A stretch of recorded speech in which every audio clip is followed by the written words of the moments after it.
Баршаңызға қайырлы күн, Дәмді асхана каналына қош келдіңіздер. Бүгін өте дәмді, бар жоғы 2 жұмыртқадан жасалатын оңай торттың рецептімен бөлісетін боламын. Ол үшін видеоны тоқтатпай соңына дейін көріңіздер және лайк басып, қоңырауша белгішесін басып кетіңіздер. Алдыменен ыдысымызға 250 грамм үй жағдайында айранымызды құямыз және жарты шай қасық ас содасын салып, жақсылап араластырамыз. Осы кезде бізде айранымыз көп ішіп, осындай реакция жүреді.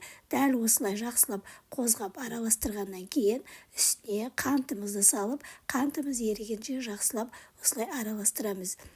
Қантымызды ерігенше араластырып болғаннан кейін оның үстіне 2 жұмыртқамызды саламыз және сұйық майымызды құйып, тағы да бір мәрте жақсылап араластыратын боламыз.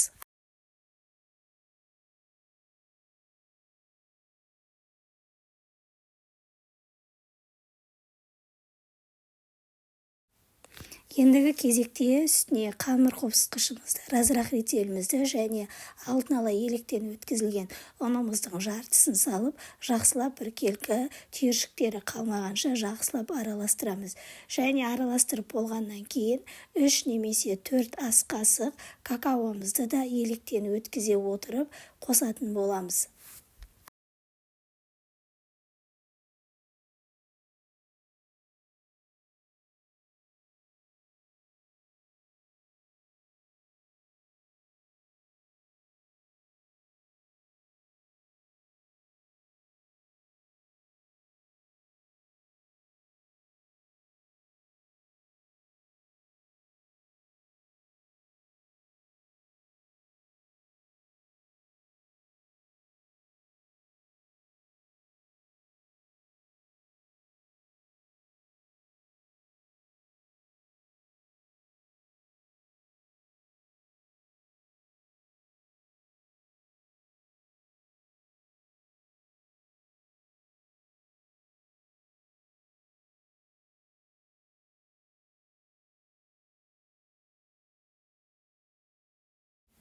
Міне біздің массамыз дәл осындай қоймалжың болады.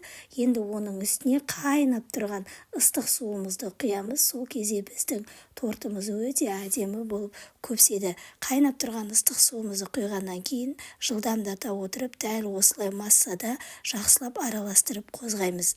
Осы уақыт аралығында пешімізді қыздырып қоямыз. 180 градуста жаңағы қағазымызды төсеп, пешіміздің осындай ыдысына жаңағы араластырған салмамыздың барлығын жайып 180 градуста пісіріп алатын боламыз.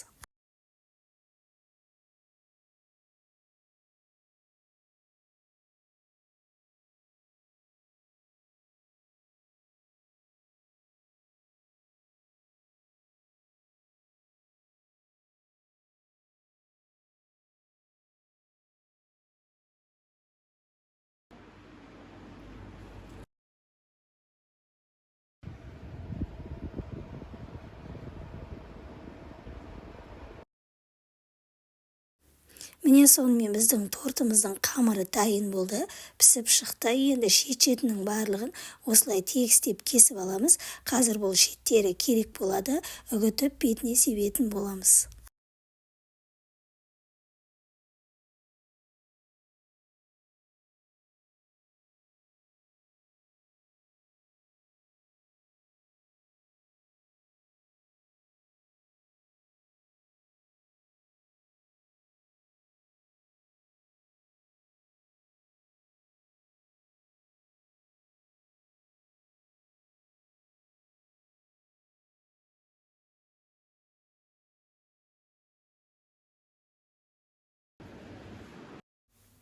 Енді крем дайындайтын боламыз. 20% қаймақтың үстіне три желанияның сгущенкасын салып, жақсылап біркелкі араластырамыз. Кремді дайындау өздеріңіздің қалауларыңызша, қандай крем дайындай аласыздар, сондай креммен жасасаңыздар болады.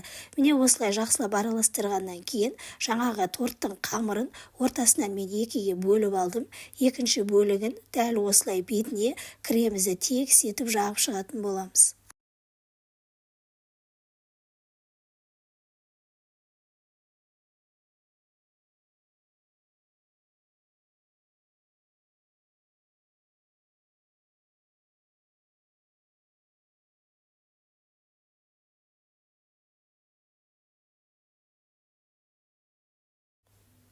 Екінші қамырымызды да үстіне төсеп, барлық жағына кремімізді жағып, жаңағы шетін кесіп алған қамырларымызды үгітіп, дәл осылай шет-шетін безендіріп шығатын боламыз.